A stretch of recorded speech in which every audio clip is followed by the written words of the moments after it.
क्या संत रामपाल जी महाराज की शरण में आने के बाद बुरे से बुरा इंसान भी सुधर जाता है? नशे तो मैं इतने करता था कि जिसका कोई हद ही नहीं थी। मेरे घर में जूते अगर रखे हैं तो जूते के अंदर सिगरेट का पॉकेट, कबाड़ है तो कबाड़ में सिगरेट का पॉकेट, अलमारी है तो अलमारी में सिगरेट का पॉकेट, गमला है तो गमले में सिगरेट का पॉकेट, टान पे है तो टान पे सिगरेट का पॉकेट, दारू की बाटल, मतलब सिगरेट और बीड़ी तम्बाकू, यहाँ तक कि स्मोक तक भी मैंने सारे नशे करे। और ये सब इतने करता था मैं कि जिसकी कोई हद ही नहीं थी।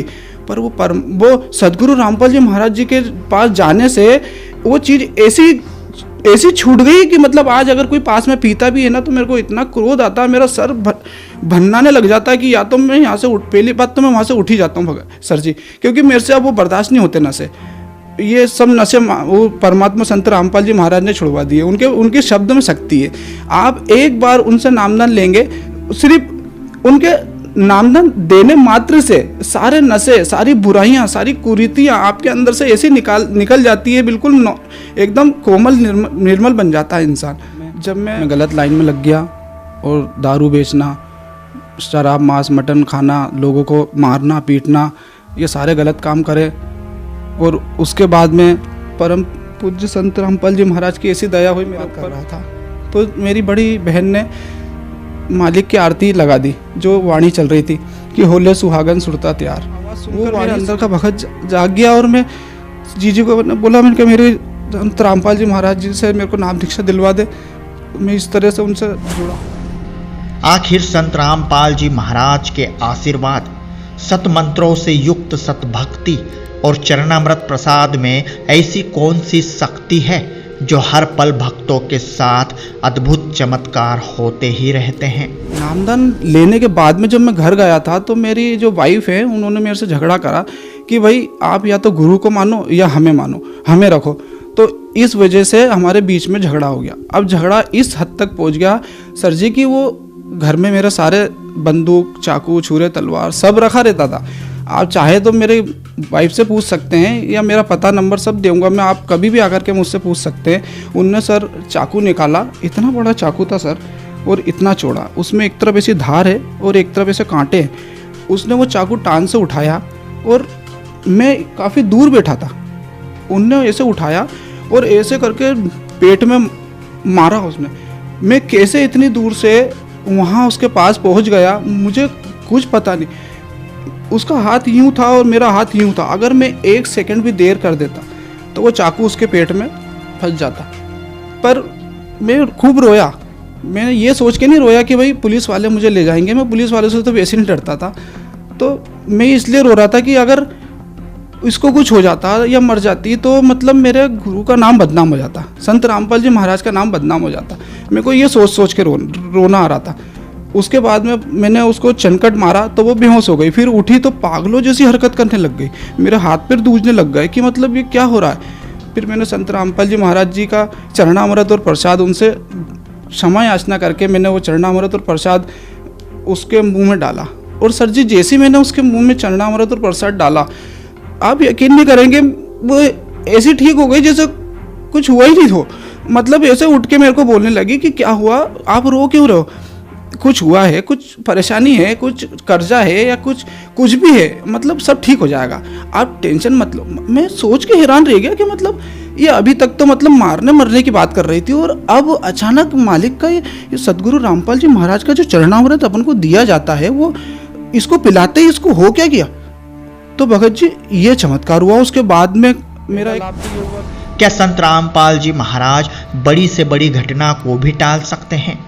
क्या संत रामपाल जी महाराज अपने शिष्य को जीवन दान दे सकते हैं? कई चक्कर एक्सीडेंट से बचा हूँ। मैं गाड़ी बहुत तेज चलाता हूँ क्योंकि धीरे गाड़ी चलती नहीं मेरे से, मैं तेज चलाता हूँ। तो कई चक्कर एक्सीडेंट से संत रामपाल जी महाराज ने मुझे बचाया। तो वहाँ पर पुताई का काम चल रहा था, वहाँ पर कभी भी लाइट नहीं जाती है। अब हुआ यूँ कि वहाँ पर मेरे भांजे ने मेरे से नीचे चढ़ाव मांगी। अब लोहे की चढ़ाव रहती है सर, तो मैंने वो चढ़ाव ऐसे उठा करके उसको ड्योरी पे से रख के मैंने नीचे दी। तो उसने बोले मामा जी रुक जाओ, अभी थोड़ी देर से देना, मैं थोड़ा सफाई कर लूँ फिर देना। मैंने कहा ठीक है। मैंने ऐसी कैसी वो चढ़ाव वापस उठा के सीधी कर ली। ऐसी ड्योरी बनी हुई रहती है जो उसके ऊपर ऐसी चढ़ाव रखी हुई, लोहे की चढ़ाव। और इधर से मैं पकड़ा हुआ हूँ और मैं नंगे पैर खड़ा हूँ और मेरे को बिल्कुल भी होश नहीं है कि आगे क्या है। आगे 3 फेस के लाइन के तीनों तार ऐसे जा रहे हैं। सर जी आप यकीन नहीं करेंगे, वो जगत गुरु तत्वदर्शी संत रामपाल जी महाराज की इतनी कृपा है, वो तार वो सीढ़ी डायरेक्ट ऐसे जाके वो तार में ऐसे टच हुई, मेरा आज भी हाथ दूसते हैं, मेरा पूरा बदन कांपता। वो दृश्य याद आता है ना तो मेरा रोंगटे खड़े हो जाते। मतलब कि वो परम संत रामपाल जी महाराज ने मुझे बचाया। अगर उस समय कोई और होता ना भगत जी, तो केले जैसी चमड़ी उतर जाती पूरे शरीर पे से। मेरे को उस परमात्मा ने इतना बचाया। ऐसे कई अनंत चमत्कार है जो पूरी संगत के साथ नित्य होते हैं। ये है भूपेंद्र कुमार, इंदौर मध्य प्रदेश से। आज की आप बीती कोई मनगढ़ंत कहानी नहीं है, ये एक ऐसी सत्य घटना है जिसने ये साबित कर दिया कि कैसे संत रामपाल जी महाराज द्वारा किया गया संघर्ष, उनकी समाज सुधार की कोशिश अब रंग लाने लगी है। भूपेंद्र कुमार ने जो अपनी बुराइयों की हकीकत हमें बताई है, भूपेंद्र कुमार ने जो सतभक्ति से होने वाले अद्भुत चमत्कारों की जो दास्तां हमें सुनाई है, वो आपको ये सोचने पर मजबूर कर देगी कि संत रामपाल जी महाराज सिर्फ एक संत ही नहीं बल्कि वह स्वयं पूर्ण परमात्मा भी है। अगर आप वास्तव में संत रामपाल जी महाराज की सामर्थ्य से परिचित होना चाहते हैं तो आज की इस वीडियो को बिल्कुल भी स्किप मत करना। यकीन मानो मात्र 5 मिनट की भूपेंद्र कुमार की आज की ये आप बीती आपका जीवन ही बदल कर रख देगी। तो बने रहिए इस वीडियो के साथ। नमस्कार सर। नमस्कार सर। सर क्या नाम है आपका? मेरा नाम भूपेंद्र पवार है। भूपेंद्र जी कहाँ से आए हैं? इंदौर मध्य प्रदेश। संत रामपाल जी महाराज से आपने नाम दीक्षा कब ली? 28/6/2012 को संत रामपाल जी महाराज जी से जुड़ा मैं। संत रामपाल जी महाराज से नाम दीक्षा लेने से पहले आप क्या भक्ति साधनाएं करते थे? संत रामपाल जी महाराज जी से जुड़ने से पहले हम जय गुरुदेव पंथ से जुड़े थे 15 साल से पिछले। सर जो जय गुरुदेव पंथ से आप 15 साल जुड़कर भक्ति साधना करते रहे, उनसे आपको क्या क्या लाभ हुए? सर लाभ तो कुछ नहीं हुए, नुकसान ही हुआ पूरा टोटल। क्योंकि मेरे मौसा जी जय गुरुदेव पंथ से जुड़े थे और उन्होंने पूरा जीवन अपना जय गुरुदेव पंथ में दिया और उन्हें टोटल बर्बादी के सिवा कुछ नहीं मिला। ये सारी संगत जानती है कि वो आज किस स्थिति में है, तो इसलिए मैंने वहाँ से दूर हटना ही अच्छा समझा। और अब संगत को छोड़ने के बाद में मैं गलत लाइन में लग गया और दारू बेचना, शराब मांस मटन खाना, लोगों को मारना पीटना, ये सारे गलत काम करे। और उसके बाद में परम पूज्य संत रामपाल जी महाराज की ऐसी दया हुई मेरे ऊपर कि उनकी वाणी का ही चमत्कार है कि एक दिन पिताजी बचपन में सुना करते थे लाकर कि कबीर साहब के दोहे वाली कैसेट सुना करते थे, तो वो वाणी मैंने सुनी थी, तो उसका असर अब हुआ। और वो एक दिन में हमारे जीजा जी शांत हुए तो उनकी लाश जलाने के बाद घर आकर के मैं तीजे तेरवे की बात कर रहा था, तो मेरी बड़ी बहन ने मालिक की आरती लगा दी जो वाणी चल रही थी कि होले सुहागन सुरता त्यार। वो वाणी सुनते ही मेरे अंदर का जो भगत मैंने मार के दफना दिया था सालों पहले, जय गुरुदेव पंथ से जुड़ने के बाद में जो मेरा भगत जो था वो मैंने दफना चुका था। क्योंकि गलत लाइन में लगने के बाद में कुछ हासिल नहीं हुआ। वो मौसा जी को देखते हुए तो मैंने क्या, मेरे को भी क्या मिलेगा, तो मैंने सब ख़त्म करके गलत लाइन में जुड़ गया था। बाकी वो वाणी सुन करके वो कोयल वाली बात याद आती है गुरु जी की, वो संत रामपाल जी महाराज जी की, कि वो कोयल जब आवाज़ लगाती है तो बच्चे खींचे चले आते हैं। तो वो आवाज़ सुनकर मेरे अंदर का भगत जाग गया और मैं जी को बोला, मैंने कहा मेरे संत रामपाल जी महाराज जी से मेरे को नाम दीक्षा दिलवा दे। मैं इस तरह से उनसे जुड़ा। सर संत रामपाल जी महाराज से जुड़ने के बाद क्या आपको कोई लाभ प्राप्त हुए? संत रामपाल जी महाराज जी से नाम दीक्षा लेने के बाद में बहुत लाभ हुए सर, बहुत लाभ हुए। पहला लाभ तो ये हुआ कि कई चक्कर एक्सीडेंट से बचा हूँ। मैं गाड़ी बहुत तेज़ चलाता हूँ, क्योंकि धीरे गाड़ी चलती नहीं मेरे से, मैं तेज़ चलाता हूँ, तो कई चक्कर एक्सीडेंट से संत रामपाल जी महाराज ने मुझे बचाया। और नामदान लेने के बाद में जब मैं घर गया था तो मेरी जो वाइफ है उन्होंने मेरे से झगड़ा करा कि भाई आप या तो गुरु को मानो या हमें मानो, हमें रखो। तो इस वजह से हमारे बीच में झगड़ा हो गया। अब झगड़ा इस हद तक पहुंच गया सर जी कि वो घर में मेरे सारे बंदूक चाकू छुरे तलवार सब रखा रहता था। आप चाहे तो मेरे वाइफ से पूछ सकते हैं या मेरा पता नंबर सब दूंगा मैं, आप कभी भी आकर के मुझसे पूछ सकते हैं। उनने सर चाकू निकाला, इतना बड़ा चाकू था सर और इतना चौड़ा, उसमें एक तरफ ऐसी धार है और एक तरफ ऐसे कांटे हैं। उसने वो चाकू टांग से उठाया और मैं काफ़ी दूर बैठा था, उनने ऐसे उठाया और ऐसे करके पेट में मारा उसने। मैं कैसे इतनी दूर से वहाँ उसके पास पहुँच गया मुझे कुछ पता नहीं। उसका हाथ यूँ था और मेरा हाथ यूँ था, अगर मैं 1 सेकंड भी देर कर देता तो वो चाकू उसके पेट में फंस जाता। पर मैं खूब रोया, मैंने ये सोच के नहीं रोया कि भाई पुलिस वाले मुझे ले जाएंगे, मैं पुलिस वाले से तो वैसे नहीं डरता था। तो मैं इसलिए रो रहा था कि अगर इसको कुछ हो जाता या मर जाती तो मतलब मेरे गुरु का नाम बदनाम हो जाता, संत रामपाल जी महाराज का नाम बदनाम हो जाता। मेरे को ये सोच सोच के रोना आ रहा था। उसके बाद में मैंने उसको चनकट मारा तो वो बेहोश हो गई, फिर उठी तो पागलों जैसी हरकत करने लग गई, मेरे हाथ पैर दूजने लग गए कि मतलब ये क्या हो रहा है। फिर मैंने संत रामपाल जी महाराज जी का चरणामृत और प्रसाद, उनसे क्षमा याचना करके मैंने वो चरणामृत और प्रसाद उसके मुंह में डाला। और सर जी जैसे मैंने उसके मुंह में चरणामृत और प्रसाद डाला, आप यकीन नहीं करेंगे वो ऐसी ठीक हो गई जैसे कुछ हुआ ही नहीं हो। मतलब ऐसे उठ के मेरे को बोलने लगी कि क्या हुआ, आप रो क्यों रहे हो, कुछ हुआ है, कुछ परेशानी है, कुछ कर्जा है या कुछ भी है, मतलब सब ठीक हो जाएगा, आप टेंशन मत लो। मैं सोच के हैरान रह गया कि मतलब ये अभी तक तो मतलब मारने मरने की बात कर रही थी और अब अचानक मालिक का ये सदगुरु रामपाल जी महाराज का जो चरणामृत अपन को दिया जाता है वो इसको पिलाते ही इसको हो क्या गया। तो भगत जी ये चमत्कार हुआ। उसके बाद में मेरा एक जगह काम चल रहा था हमारे इंदौर सेक्टर के अंदर, जहाँ पर सेंटर बना हुआ था संत रामपाल जी महाराज का। उस सेक्टर की जगहों पर वीआईपी क्षेत्र है, द्वारकापुरी शायद, तो वहाँ पर पुताई का काम चल रहा था। वहाँ पर कभी भी लाइट नहीं जाती है। अब हुआ यूँ कि वहाँ पर मेरे भांजे ने मेरे से नीचे चढ़ाव मांगी। अब लोहे की चढ़ाव रहती है सर, तो मैंने वो चढ़ाव ऐसे उठा करके उसको ड्योरी पे से रख के मैंने नीचे दी। तो उसने बोले मामा जी रुक जाओ, अभी थोड़ी देर से देना, मैं थोड़ा सफाई कर लूँ फिर देना। मैंने कहा ठीक है। मैंने ऐसी कैसी वो चढ़ाव वापस उठा के सीधी कर ली।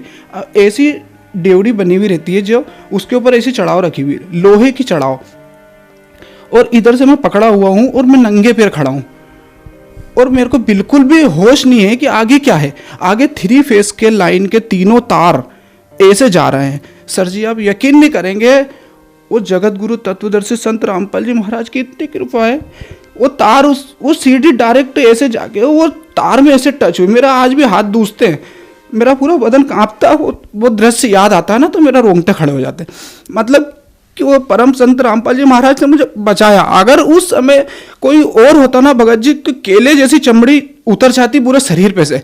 मेरे को उस परमात्मा ने इतना बचाया। ऐसे कई अनंत चमत्कार है जो पूरी संगत के साथ नित्य होते हैं। और नशे तो मैं इतने करता था कि जिसका कोई हद ही नहीं थी। मेरे घर में जूते अगर रखे हैं तो जूते के अंदर सिगरेट का पॉकेट, कबाड़ है तो कबाड़ में सिगरेट का पॉकेट, अलमारी है तो अलमारी में सिगरेट का पॉकेट, गमला है तो गमले में सिगरेट का पॉकेट, टान पे है तो टान पे सिगरेट का पॉकेट, दारू की बाटल, मतलब सिगरेट और बीड़ी तंबाकू, यहाँ तक कि स्मोक तक भी मैंने सारे नशे करे। और ये सब इतने करता था मैं कि जिसकी कोई हद ही नहीं थी। पर वो सदगुरु रामपाल जी महाराज जी के पास जाने से वो चीज़ ऐसी छूट गई कि मतलब आज अगर कोई पास में पीता भी है ना तो मेरे को इतना क्रोध आता है, मेरा सर भन्नाने लग जाता है कि या तो मैं यहाँ से पहली बात तो मैं वहाँ से उठ ही जाता हूँ सर जी, क्योंकि मेरे से अब वो बर्दाश्त नहीं होते नशे। ये सब नशे वो परमात्मा संत रामपाल जी महाराज ने छुड़वा दिए। उनके शब्द में शक्ति है। आप एक बार उनसे नामदान लेंगे, सिर्फ उनके नामदान देने मात्र से सारे नशे, सारी बुराइयां, सारी कुरीतियां आपके अंदर से ऐसे निकल जाती है, बिल्कुल एकदम कोमल निर्मल बन जाता है इंसान। जब मैं सर जी जय गुरुदेव पंथ में था, संत तुलसीदास जी महाराज जी ने भी संत रामपाल जी महाराज जी के बारे में भविष्यवाणी की थी, जो मैं आपको बताना चाहता हूँ। वो इस प्रकार है कि वो जय गुरुदेव बाबा ने ये कहा था कि मैं आपको पार नहीं करूँगा, आपको पार करने वाला पृथ्वी पर जन्म ले चुका है, पर अभी मुझे ऊपर से आदेश नहीं है उसका पता बताने का, क्योंकि अगर मैं अभी पता बता दूंगा तो आप सब लोग उठ के भग जाओगे। ये बात मैं झूठ नहीं बोल रहा हूँ, ये जितने भी मुझे सुन रहे हैं जय गुरुदेव पंथ से जुड़े हुए वो सब जानते हैं कि मैं सही बोल रहा हूँ। उनकी भी आत्मा जानती है कि मैं सही बोल रहा हूँ, मैं झूठ नहीं बोल रहा हूँ, ये बात 100% सही है। सर, आपने बताया कि संत रामपाल जी महाराज से नाम दीक्षा लेने के बाद आपको बहुत से लाभ प्राप्त हुए तथा आपकी नशे की बीमारी छूट गई। तो जो समाज आज आपको देख रहा है उनको आप क्या संदेश देना चाहते हैं? जो समाज मुझे सुन रहा है, मैं उनसे हाथ जोड़कर यही निवेदन करना चाहूँगा कि जितनी जल्दी हो सके समय व्यर्थ ना करें, क्योंकि समय बहुत कम बचा है।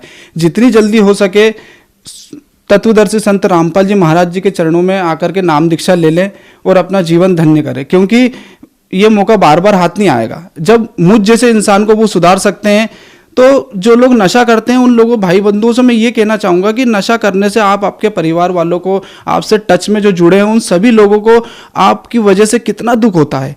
अगर आप वाकई में नशा छोड़ना चाहते हो तो बहुत सरल है, बहुत सरल है। एक बार सिर्फ परम सदगुरु तत्वदर्शी संत रामपाल जी महाराज का सत्संग देखें, सुने, उसे समझे। एक नहीं, 2 बार नहीं, 3 बार सुने, आप जो भी है उसको देखे, समझे। अगर आपका नाम नहीं, आपका जीवन पे परिवर्तन आए तो आप बोलिएगा। सर, संत रामपाल जी महाराज से नाम दीक्षा कैसे ले सकते हैं? संत रामपाल जी महाराज जी से नाम दीक्षा लेने का बहुत ही आसान तरीका है। वो ये है कि कई सारे चैनलों पर उनके सत्संग आते हैं और नीचे पट्टी चलती है, उन पर जो नंबर आते हैं उन पर संपर्क करें, और उन संपर्क करने पर आपको जो भी वो सजेशन करें उस हिसाब से आप नाम दीक्षा लीजिए और अपने जीवन को धन्य कीजिए। धन्यवाद सर। सत्य सत्य घटना, सत्य की तहता।